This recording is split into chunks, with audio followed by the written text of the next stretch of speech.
Ogni anno le aziende cercano 20.000 profili ultra specializzati, ma ne trovano appena 5.000, ovvero un quarto. Ma sono appena 19.000 gli studenti che scelgono l'Istituto Tecnico Superiore, verso cui il Piano Nazionale di Resilienza ha deciso di destinare 1,5 miliardi in 5 anni. Così, per colmare il gap, è stato lanciato ieri la prima fiera virtuale degli ITS, It's Pop Day, e questo è il nome, organizzata da Confindustria Umana e Indire. Per questo abbiamo voluto oggi invitare, proprio il titolo è Professionisti del futuro, il direttore dell'Istituto Tecnico Superiore Malignani, Ester Iannis, vicino a noi. Grazie. Buongiorno. Allora, una puntata che prevede anche degli interventi esterni, e dopo scopriremo con chi ci collegheremo, contributi anche di interviste a studenti per scoprire questo mondo, che è un mondo di qualità, un mondo che ci permette soprattutto alle aziende di colmare quel gap di cui parlavo all'inizio. Allora, come voi dell'ITS Malignani cercate di colmare questo gap di cui soffrono le aziende, che va anche detto per onestà si dichiarano anche probabilmente insoddisfatte della preparazione dei percorsi del mondo dell'istruzione in generale. Iannis. Sì, sicuramente molto spesso i percorsi tradizionali sono lontani dalle esigenze di un inserimento immediato di personale con una formazione specialistica molto alta richieste dalle aziende.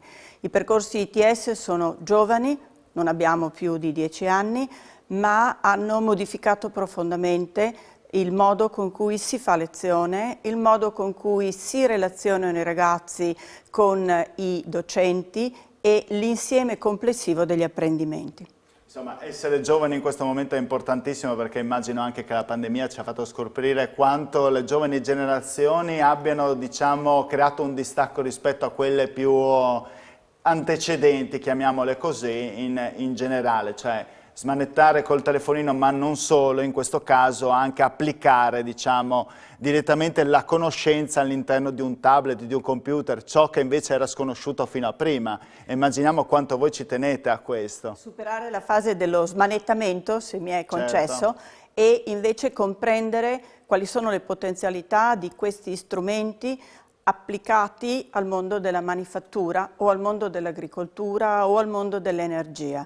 Le aziende cercano giovani che possono costruire questo ponte, perché ormai le nuove tecnologie stanno modificando rapidamente. È impensabile al giorno d'oggi immaginare un mondo, un'azienda in cui non ci sia informatica, dai livelli più generali, banali di competenza digitale a quelli più elevati di utilizzo di software o di produzione di software. Peraltro nella formazione sono coinvolte direttamente le aziende, in che modo? Allora, la forza dell'ITS sta proprio nel rapporto privilegiato con le aziende. Le aziende sono presenti in modo diverso. Sono presenti nel momento in cui condividono con noi i nuovi bisogni formativi e la programmazione dei percorsi inizia quasi un anno prima, ma abbiamo la possibilità di essere molto flessibili e da questa situazione favorevole nascono progettazioni continuamente in divenire. Non solamente progettazione, individuazione delle competenze richieste, ma anche docenza e soprattutto messa a disposizione nella forma importante di donazioni o comodato di attrezzature industriali che diversamente sarebbe molto difficile avere a disposizione. Ecco, chi entra dentro l'ITS poi ha un impatto anche all'interno anche verso l'occupazione, visto che c'è questo ponte verso le aziende che dura praticamente tutti questi 2 anni. Le aziende accolgono gli studenti per circa 600-700 ore nei 2 anni rispetto alle 2000 ore di attività formativa, ma queste ore possono crescere nel momento in cui si costruiscono dei contratti di alto apprendistato. Il nostro livello grado di occupazione è molto elevato, la media è intorno al 90%, ma in alcuni settori raggiungiamo il 100%. Abbiamo speranza e convinzione che i nuovi percorsi che stiamo progettando per presentare all'approvazione della Regione Friuli Venezia Giulia, essendo i primi nel Friuli Venezia Giulia, potranno raggiungere senz'altro livelli di occupazione elevatissimo, con grande soddisfazione degli studenti. Non è un lavorare, è un lavorare in qualità. Ecco, allora mi ha fatto venire la curiosità perché parlava di nuovi corsi anche che state presentando. Ci sono dei corsi storici, immagino. Sì, Abbiamo già avuto ospite Marconi, che poi, vabbè, dopo lo ritroveremo dopo, già vi annuncio, perché ci sono dei corsi storici e poi dei corsi magari nuovi. Quali esatto. sono questi nuovi per cui le aziende stesse stanno chiedendo, insomma, sul mercato gli studenti? Sicuramente il mondo della manifattura è quello che maggiormente spinge, richiede, ma vi sono settori che si stanno affacciando in maniera prepotente con richiesta di personale, ad esempio nel mondo dell'efficienza energetica, ma c'è un mondo che qui in Friuli è vivo ed è di eccellenza, è il mondo quella della produzione agraria, in modo particolare guardando alla viticoltura. E qui nasce un nuovo percorso che è l'Agrotech Specialist, il tecnico superiore nella gestione della produzione. Allora, lei mi lancia l'assist giusto per parlare con un'imprenditrice, Maria Croatto, che ci segue da Buttrio, appunto per parlare di questo corso tecnico superiore per la gestione della produzione nell'ambito della viticoltura, oppure chiamato anche Agrotech Specialist. Buonasera Croatto, lei mi sente? Sì, sì, Perfetto, buonasera. perfetto. Allora, quando uno sente parlare in questo momento, immagino, mondo agrario, gli verrebbe in mente, almeno qualche anno fa, e torni a fare l'agricoltore, quindi torni indietro. E invece no, perché l'agricoltore impiegato con le nuove tecnologie è un passo notevolmente più avanti. Questa figura è necessaria alle aziende nel mondo della viticoltura? In che modo questo Agrotech Specialist?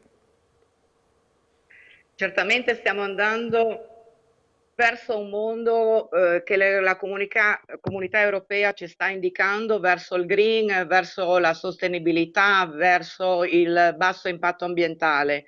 E quindi oltre all'utilizzo di una nuova tecnologia che sta sempre migliorando e sempre implementando nuove soluzioni, abbiamo bisogno di operatori che sappiano sia utilizzare queste macchine 4.0 che vanno dalla campagna alla viticoltura, ma anche in cantina, ma abbiamo la necessità anche di avere personale che sappia elaborare questi dati, che sappia trarre delle deduzioni per avere delle competenze di azione, di decisione e quindi anche di gestione delle aziende. Quindi delle figure che sono molto entusiasmanti perché sono molto complesse.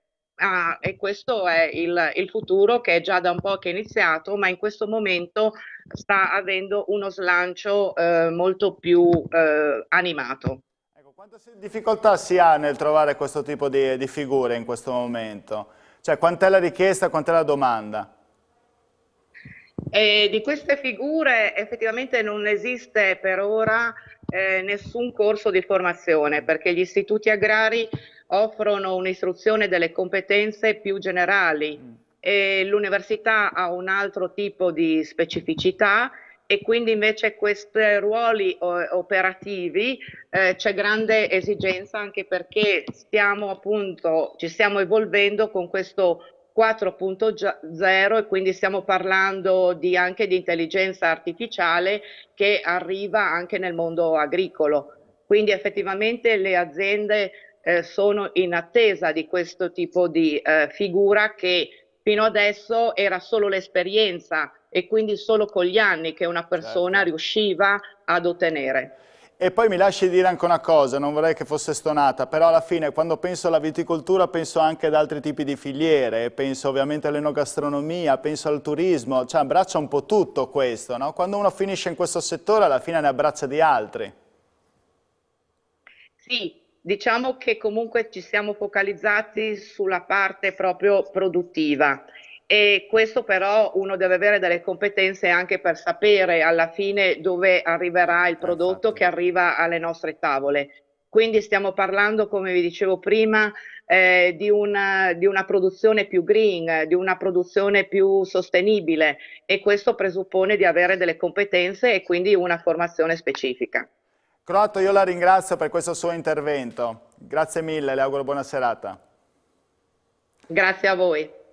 Iannis ha sentito, ha usato un concetto fondamentale prima, anzi due, Maria Croatto, diceva da una parte ci sono gli istituti agrari, ma anche l'università danno una cultura magari generalizzata, dall'altra parte meno operativa, quella più operativa lo dovrebbero dare proprio a questi tipi di corsi, e poi anche la trasversalità, la flessibilità.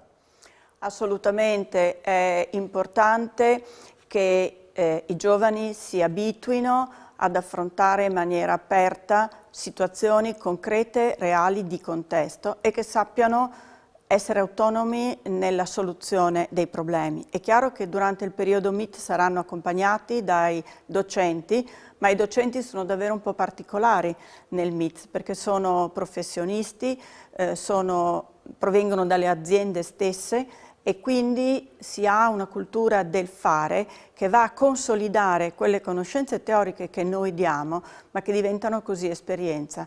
L'altro mondo formativo importante è quello della vita, l'essere partecipi nelle aziende stesse come stagisti o come apprendisti. Certo, e poi un'altra cosa fondamentale, ne parlavo anche nella precedente puntata con Marconi, servono anche figure femminili. Perché dire solo che entrano il maschile all'interno di un mondo come quello della viticoltura di cui abbiamo parlato fino adesso, o anche parleremo dopo del sistema di efficienza energetica? Donne in questo momento sono molto importanti avere il loro apporto. Esattamente, perché quando parliamo di 4.0 non superiamo la convinzione che sia necessaria la forza per modificare o per intraprendere alcuni lavori. Serve il know-how. Serve il know-how. E io aggiungo che ci sono delle attività e c'è un mondo nella viticoltura che è affascinante, che è anche libertà, che è anche contatto con la natura e che forse le ragazze... È sensibilità. Esattamente. Che può dare al mondo femminile anche in questo. Certamente.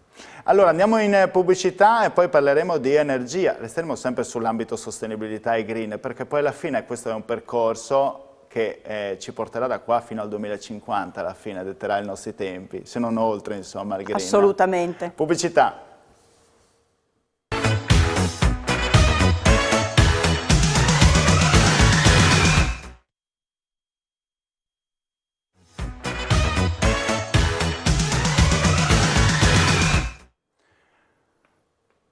Eccoci tornando in onda con Screenshot, una puntata dedicata ai professionisti del futuro, non a caso perché abbiamo detto che ogni anno le aziende cercano 20.000 profili ultra specializzate, ne trovano solo 5.000, noi dobbiamo ripartire proprio da questi giovani che si devono inserire nel mondo del lavoro, non per niente questo gap di 15.000 persone viene colmato, dovrebbe essere colmato dagli istituti tecnici superiori. Abbiamo qua Esther Iannis che è direttrice dell'Istituto Tecnico Superiore del Malignani. Stiamo parlando di vecchi e nuovi corsi per l'offerta formativa che viene presentata da questo istituto tecnico superiore, ma c'è anche una lodevole iniziativa, chiederei anche alla regia di mandare in onda, perché proprio ieri è stata lanciata la prima fiera virtuale degli ITS, ovvero It's Pop Day, che è organizzata da Confindustria Umana e Indire, appunto, eccola qua, è uno stand praticamente virtuale, ovviamente tutto di questi tempi, bisogna farlo tutto virtualmente, oggi è un'eccezione che c'è la Iannis qua, ma noi speriamo che la zona gialla o bianca che diventerà di avere altri ospiti oltre alla Iannis nei prossimi giorni, appunto per far conoscere un po' le varie realtà di questi ITS e tutti i corsi attivati. Tra i vari corsi attivati che si attiveranno, si attiveranno con l'offerta a partire dal, lo ripetiamo? Ottobre 2021. Ecco, prima abbiamo parlato dell'Agro-Tech Specialist, adesso affrontiamo l'Energy Specialist, ovvero sistema efficienza energetica, gestione e verifica di impianti energetici. A spiegarcelo, una vecchia conoscenza, perché l'abbiamo avuto la scorsa settimana, Gianfranco Marconi, Centro Ricerche Danieli, collegato con noi in via Skype. Buonasera. Buonasera. Buonasera. Buonasera. Allora, il tecnico superiore Energy Specialist in quali settori lavorativi può inserirsi? Consideriamo insomma, un po' il quadro della situazione generale in questo momento. Tutti sentiamo dalle notizie di stampa che il tema dell'energia, della sostenibilità è un tema fondamentale dei prossimi anni. Il Recovery Fund, di cui si fa un gran parlare in questo momento, ha come punto focale proprio questo tema, quello della sostenibilità. Quindi questa figura è una figura sicuramente che in prospettiva avrà delle possibilità di impiego immediato nel mondo del lavoro, ma già da oggi, diciamo, questo tipo di figure sono richieste all'interno delle aziende. Stiamo parlando di specialisti nel settore dell'energia e nell'utilizzo delle energie, non a caso abbiamo chiamato il corso Energy Specialist, e queste figure dovranno avere delle competenze multidisciplinari che gli consentiranno di migliorare l'efficienza dei processi produttivi e di riuscire anche a gestire fonti energetiche diverse che approvvigioneranno le aziende. Quindi una figura con un profilo professionale piuttosto completo che andremo a costruire appunto a partire dal prossimo anno appunto con l'ITS. E quindi credo che non solo nelle aziende ma anche nelle professioni questo tipo di figura troverà sicuramente impiego e spazio lavorativo. Ecco, quante ne cercano in questo momento le aziende, quante ne mancano in verità, il rapporto domanda e offerta? Diciamo che la figura classica all'interno delle aziende è quella del cosiddetto energy manager, che è la figura che fino ad oggi gestiva prevalentemente gli approvvigionamenti energetici. Questo tipo di figura, diciamo, continua sicuramente a esistere, ma anche le piccole e medie aziende avranno bisogno di figure preparate sul piano energetico e anche sull'impiantistica, che dovranno gestire questa transizione verso la sostenibilità, questa transizione ecologica all'interno delle aziende, e dovranno avere appunto delle competenze anche di carattere impiantistico che nel quadro formativo attuale dei percorsi formativi che oggi possiamo trovare non è contemplato o è contemplato solo parzialmente. Non parliamo, Quindi, Marconi, di una nicchia, parliamo di una no, specializzazione verso il futuro. Non è assolutamente una nicchia, è un settore che crescerà moltissimo e quindi ci aspettiamo che, come nel caso del meccatronico, abbiamo ottenuto percentuali di inserimento del lavoro praticamente 100% unitarie, anche in questo caso pensiamo che questa figura, anche perché costruita assieme, come al solito per quanto riguarda l'ITS, assieme alle aziende, troverà sbocchi di lavoro praticamente certi. Certo, nulla è fatto a caso, Marconi, tutto quello che hai fatto è perché c'è una richiesta da parte delle aziende. No, partiamo sempre, ricordiamoci che l'ITS hanno come caratteristica fondamentale il basarsi sulle richieste delle industrie, delle aziende e quindi sicuramente queste esigenze vengono colte dall'ITS e questo ci dà garanzia appunto per l'occupazione futura. Grazie Marconi per questo suo intervento, alla prossima. Grazie a voi e arrivederci, buonasera. Allora, dicevo Yannis, non è una nicchia, è una specializzazione e poi oltretutto, possiamo anche dirlo, uno quando va a pensare a ITS magari non è che deve andare a pensare che ci entrano i classici cervelloni, certo ci vuole passione, ci vuole impegno per entrare, ma è alla portata di tutti? È assolutamente alla portata di tutti, qualunque tipo di diploma di scuola superiore consente di presentarsi all'esame, alle selezioni. Certo. Quello che è importante è la motivazione, è il credere nella scelta fatta, nel voler intraprendere un percorso fatto di concretezza e di realtà.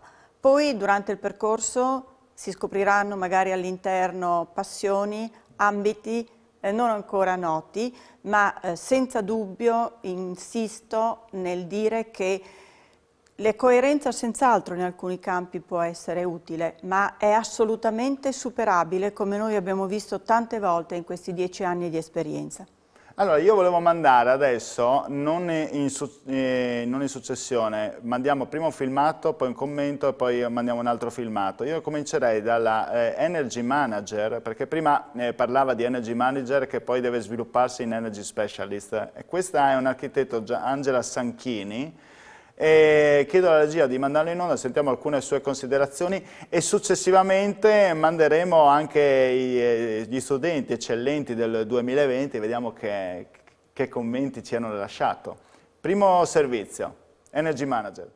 E l'Energy Manager, in particolare l'Energy Manager Angela Sanchini, che cosa fa in azienda?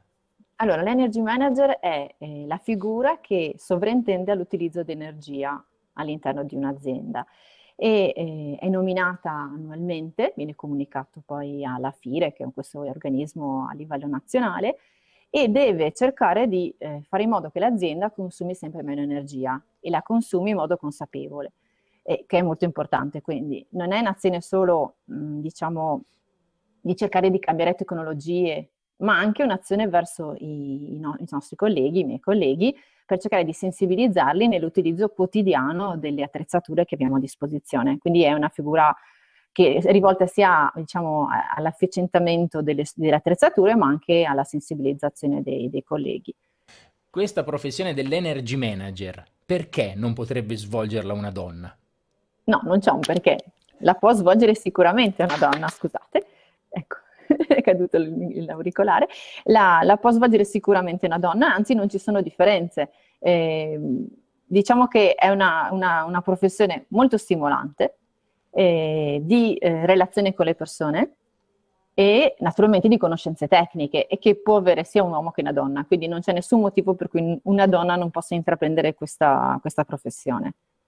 Io mi trovo benissimo, è un lavoro a cui io sono veramente innamorata, quindi non pensate assolutamente che ci siano difficoltà legate al sesso, perché non è così. E cercate di fare dei percorsi formativi che vi piacciono, ma che abbiano un significato, una crescita.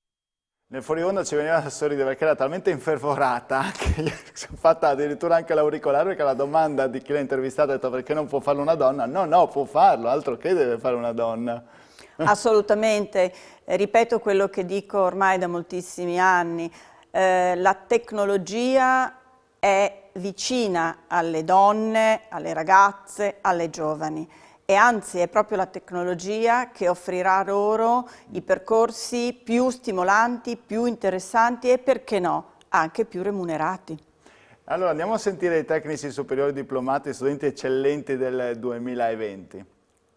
Ho iniziato il mio percorso di studi all'università, volevo qualcosa di più pratico. L'ambiente universitario non faceva molto per me, quanto era molto teorico, lo vedevo molto lontano dall'ambiente lavorativo. Grazie al MIZ sono riuscita a coniugare la teoria con la pratica. Ho potuto fare un'esperienza all'estero grazie al progetto Erasmus Plus in un'azienda di import-export agroalimentare di prodotti italiani. Adesso che ho concluso il mio percorso posso dire che ne valsa la pena. Sono molto soddisfatto di questo percorso formativo. Mi sento appagato, il corso è stato decisamente positivo per me e adesso ho una promessa di lavoro. Tra l'altro il primo ragazzo che è stato intervistato ha detto volevo qualcosa di più, quindi non... No, notiamo che questi ragazzi vogliono veramente qualcosa di più, bisogna credere in loro, no? Assolutamente, è importante che ogni studente, ogni giovane possa trovare la propria strada, il proprio modo di apprendere, perché da lì nascerà soddisfazione e tutto il percorso sarà facile. Informarsi è l'elemento fondamentale per fare delle scelte, informarsi senza stereotipi, senza pregiudizi. Osservare quello che offre in termini ogni percorso formativo, in termini di opportunità, di strumenti, di occasioni e quindi alla fine sarà possibile fare una scelta di soddisfazione. Gianni, io la ringrazio e faccio in bocca al lupo a lei, a tutti gli studenti, al gruppo dei professori, delle aziende insomma, che ci credono in questo tipo di sistema, peraltro anche il governo insomma, ci crede. Fin dal primo momento Draghi ha già detto la sua. Insomma. Certamente. Grazie, noi ci vediamo domani sempre con Screenshot, solita ora 19:45. Grazie, arrivederci.